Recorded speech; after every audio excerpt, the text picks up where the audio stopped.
Tudo bem? Eu espero que sim. Eu sou o professor Alírio e nós vamos trabalhar junto a matemática. Nós vamos falar do sistema de numeração decimal. Mas antes da gente começar a falar do sistema de numeração decimal, vamos falar o seguinte. Aqui na TV Araxá Educa, perdão, nós trabalhamos em prol de você, para você, aluno. Uma equipe de professores, o pessoal do estúdio, uma série de profissionais trabalhando para levar a educação até você, para criar a sua história, a história de você, aluno. Então, antes da gente falar da história dos números, vamos falar de uma história mais importante, que é a história sua, você, aluno, né? Qual é a sua história? Quando que a sua história começou? Quando que a sua história se iniciou? Quando? Quando você nasceu? Muito bem, né? Quando você nasceu, nesse momento começa a sua história. E aí é todo um registro daquilo que aconteceu, né? Chamamos registro de nascimento. E lá no seu registro de nascimento tem, né? Qual que é a data do seu nascimento, né? A data do seu nascimento é formada por números, que é o dia, o mês e o ano, não é mesmo? Eu coloquei um exemplo aqui, ó, 15 de fevereiro de 2012. Vocês que estão no quinto ano, tem aí por volta de 10 anos. Então a maioria nasceu por ali, ó, 2012, não é mesmo? Só que a gente não... Você pode ver que a gente aqui, ó, no número 2, fevereiro, né? A gente coloca o número 2, que representa o segundo mês do ano. Então a história dos números está muito ligada à história da humanidade e à nossa história como pessoa. Um outro dado importante é que horas você nasceu. Lá no seu registro de nascimento está registrado. Mas a gente sempre comemora, né, a data do aniversário. Eu pergunto para você, você sabe que horas você nasceu? Não? Pergunta então para a mamãe, para o papai, para a vovó, que eles vão te falar que hora que você nasceu, né? E o momento que você nasceu também é registrado através dos números. Um número que representa as horas e um número que representa os minutos. Eu, por exemplo, o tio Alírio nasceu às 4 horas e 30 minutos. O 4 representando as horas e o número 30 representando os minutos. Vamos mais à frente. História dos números. Sistema de numeração egípcio. Ora, se fosse registrado isso, né, em papel, esse papel, depois de muitos anos, talvez não estaria mais aqui, né? Esse papel teria se desmanchado ao longo dos anos. Como é que a gente sabe, como é que a coisa aconteceu, como é que foi isso lá atrás, o início dos números? Esse pessoal, essa civilização do Egito Antigo, né, existiu há cerca de 5.000 anos atrás. Ora, nós estamos no ano 2022. Se você colocar 5.000 anos atrás, vai dar por volta de 3.000 anos antes do nascimento de Cristo, né? A nossa data ela é feita a partir do nascimento de Jesus, né? A era cristã, o ano zero. Os egípcios viveram em torno de 3.000 anos antes, eles já estavam registrando. Aonde? Essa foto aqui você sabe, né? São as pirâmides do Egito. Essa aqui é a famosa Esfinge. Essa região era formada por pedras, por rochas. E eles deixavam isso, as marcas, registradas nas pedras. Por isso que nós, depois de tantos anos, conseguimos identificar e contar a história. Contar a história de um povo e contar a história dos primeiros números, dos primeiros registros de números da nossa história, da história da humanidade. O sistema de numeração egípcio era determinado assim. Essa barrinha vertical representava 1, que é o traço vertical. Essa curvinha aqui, ó, né, chamado osso do calcanhar.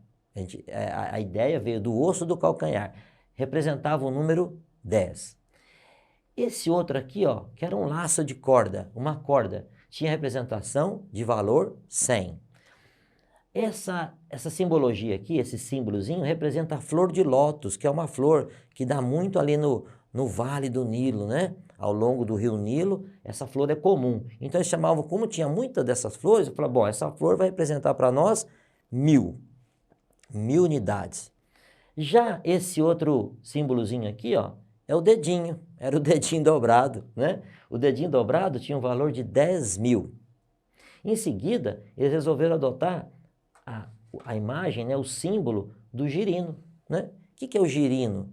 Girino é aquela fase em que o sapo está, antes de virar sapo, ele é girino. Depois ele perde a cauda, aumenta-se as perninhas e vira o sapo.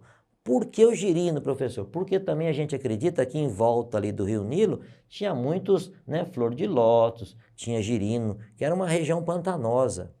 Depois disso, quando eles queriam representar 1 milhão, eles usavam um homem ajoelhado. Professor, mas como é que você sabe disso? Como é que chegaram a essa conclusão? Ora, os estudiosos, né, o pessoal que estudou essa simbologia, eles foram lá atrás e foram investigando, foram olhando até chegar a essa conclusão. Olha aqui para você ver, essa aqui é a parede de um dos monumentos que tem lá no Egito. Olha aqui o homem agachado, olha aqui os girinos, os dedinhos dobrados, a flor de lótus. Então todos os símbolos estão aí. Vamos pegar uma representação aqui. Por exemplo, aqui, ó, esse osso de calcanhar que representa 10 unidades. Olha ele aqui desenhado aqui, ó. Ele foi desenhado 3 vezes. Significa que aqui eu tinha 10, mais 10, 20, mais 10, 30. O número que eles queriam indicar aqui nesse momento era o 30, porque representava o símbolo, repetiam-se ele 3 vezes. Depois disso, olha aqui para você ver, ó, o laço, né? Que era um laço, uma corda. Olha a corda aqui. De novo, quantas cordas nós temos aqui? 1, 2, 3. Ora, se cada corda vale 100, então o que eles quiseram representar nessa parede aqui há muitos e muitos anos atrás era o número 300. Depois, o homem ajoelhado. Olha o homem ajoelhado aqui, né? Esse desenho do homem ajoelhado representa 1 milhão. Então, a simbologia veio, né, com o passar do tempo, ela veio se alterando, veio mudando. Depois nós temos os povos, os romanos. O registro que a gente tem são dos povos romanos. O sistema de numeração romano surgiu por volta de 2.700 anos atrás, tá? Então, é antes do nascimento de Cristo também. A gente acredita, e essa parte tem como é que eu vou falar para você? A história meio se divide do que os romanos queriam, né? Ele fazia assim com o dedo era 1, assim eram 2, depois assim eram 3, depois tinha o 4 e a mão aberta tinha uma simbologia aqui, ó, o desenho na palma da mão, um V, tá? O que os romanos fizeram de diferente dos egípcios? Eles falaram o seguinte, bom, vamos colocar letras maiúsculas. Então, eu tenho a letra I, né, ó, uma vez representa 1, 2 vezes 2, 3 vezes o 3. Já no número 4, eles falaram o seguinte, adotaram o seguinte critério, a gente não vai repetir o mesmo símbolo 3 vezes. E aqui começou uma operação, sabe de quê? Subtração. Né? Se o 5 era a mão aberta, representavam 5 dedos, então o 5 era o V.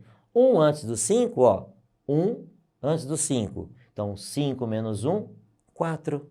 É assim que os romanos faziam. Agora, bem mais fácil talvez escrever aqui do que os egípcios, né? Tinha que ficar desenhando o girino, o homem sentado, era mais difícil. Então eles falam assim, vamos fazer uma coisa mais fácil para a gente representar, não é mesmo? Depois, o 5, está aqui, né? O V é 5. 5 com mais 1 do lado dele, vira 6. 5 com mais 2 do lado dele, viram 7. Nós estamos somando, percebeu? Nós estamos fazendo operações já de soma, de subtração. Olha esse aqui, o número 5 acompanhado de 3 tracinhos, dá o 8. Mas não podemos repetir mais do que 3 vezes. Então, o 10, eles falaram assim, bom, o 10, vamos fazer pela letra X. Tá? E como é que nós vamos representar o 9? É 10 menos 1. E 10 menos 1 virou 9. A partir daí, o L, 50, o C, 100, o D, 500 e o M, 1000. Os números romanos, durante muito tempo, predominaram. Até hoje é usado em alguns momentos, em alguns lugares, os números romanos. Por exemplo, em relógios. As pessoas gostam de marcar as horas, porque os relógios antigamente, relógios de sol, que foram criados pelos romanos, eles também indicavam essa numeração aqui, tá bom? Bom, pessoal, vamos lá então.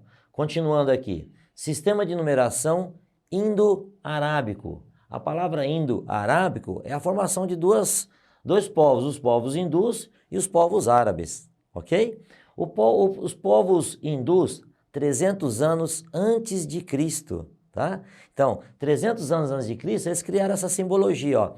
Esse tracinho representava o número 1, o algarismo número 1, 2 tracinhos, o algarismo número 2, 3 tracinhos, e assim por diante. Agora, repara aqui para vocês verem, ó, na última casa não tem o zero. O povo hindu, naquela época, não usava o zero. O zero não tinha como representar, não havia representação para ele.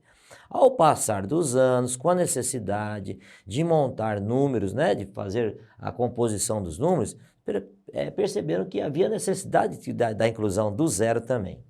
Já o povo hindu, 500 anos depois de Cristo, quer dizer que daqui até aqui se passaram 800 anos, eles começaram a mudar a simbologia. Estão vendo aqui? Olha o 4. Ó, o 4 não, o 4 está aqui, né? O 4, antigamente, era o 5 de hoje, tá vendo? Bom, aí eles foram fazendo essas modificações, depois vieram os povos árabes. Então começou com os hindus, depois os árabes. Por que isso? O povo árabe era um povo que fazia negócio em todas as regiões, os países, as suas fronteiras, né? Passavam as fronteiras através de comércio de especiarias, de alimentos. Então, o povo árabe fazia muita negociação, trabalhava com muitos números e precisavam deixar isso registrado. E aí, em função disso, a simbologia árabe dominou o mundo. Bom, depois teve os árabes, o povo árabe, né, ao norte da Espanha, por 1000 anos depois de Cristo. Depois vieram os italianos, ó, bem parecido com o que a gente usa hoje, né? A numeração, ó, 1, 2, olha o 3 para você ver. Olha o 4 já está bem parecido, né? Praticamente igual. O 6, o 7. E passado mais alguns anos, aí o atual, são esses símbolos. A gente já nasceu sabendo que esse símbolo representa o 1. Então, quando eu falo quem que é esse, você fala assim, o 4, né? Mas é um símbolo, o símbolo que representa o número 4, o símbolo que representa o número 5. Nós temos que tratar eles individualmente como algarismos, ok? Vamos para o próximo? Bom, então tá lá a explicação. Sistema de numeração indo-arábico, que é a formação de dois povos, né? Tudo começou com os hindus, e assim que escreve com H, que viviam no vale do rio Indo, onde hoje é o Paquistão, né? País do Paquistão. Tratava-se de um sistema posicional decimal. Olha essas duas palavras, posicional, decimal. Posicional porque importava a posição, ó. Posicional porque o mesmo símbolo representava valores diferentes, dependendo da sua posição. E por que decimal? Porque sempre foi agrupado de 10 em 10. Então começava lá 1, 2, 3, 4, 5, 6, 9, virava 10, 11, né? Ok? Bom, vamos lá. O sistema de numeração indo-arábico possibilita a representação de quaisquer quantidades, apenas com a utilização dos seus 10 símbolos, né? Que para nós são os 10 algarismos que a gente já conhece, que a gente já trabalha, que vocês já estudaram em anos anteriores, tá? Quem são eles? Então eles aqui, ó, 0, 1, 2, 3, 4, 5, 6, 7, 8, 9. Então são símbolos que representam os algarismos, que por sua vez, na hora que eles estão juntos, formam os números. Tá aí, né? Hoje você vê de forma colorida, nos brinquedos, nos relógios, nas propagandas, no preço das mercadorias, nas datas, como a gente falou lá atrás no começo, ok? Eu trouxe para vocês aqui a centena 238. Vamos olhar para esse número, 238, né? O número 8 tá na última casa à direita. A última casa à direita, esse 8 representa 8 unidades, ok? O número 3, que é a segunda casa para nós aqui, né, ó, da direita para a esquerda, o número 3 representa 30 unidades. E o número 2? 200 unidades. Viu que o tio fez a setinha aqui para indicar melhor para vocês, tá? Depois, olha lá do outro lado, 823. Você percebeu alguma coisa, 823, 238? Percebeu ou não? Ah, que legal, você percebeu, ó, 238, o 2 e o 38, são os mesmos algarismos, porém de posições trocadas. Para isso que a gente vai explicar o sistema posicional. O 3, naquela última casinha, quanto que ele vale? Né? 3 unidades. Já o 2, que aqui estava na primeira, valia 200, naquela lá e está na segunda, ele representa 20 unidades. E por sua vez o 8, que aqui nesse número representava 8 unidades, naquele número de lá ele representa 800 unidades. Ficou claro para vocês? Posição, conforme a posição, valores diferentes, tá? É isso que eu tinha para passar para vocês hoje, ok? Bons estudos, converse com a sua professora, comente sobre a nossa aula, tá bom? E eu te espero na próxima. Um abraço, até a próxima.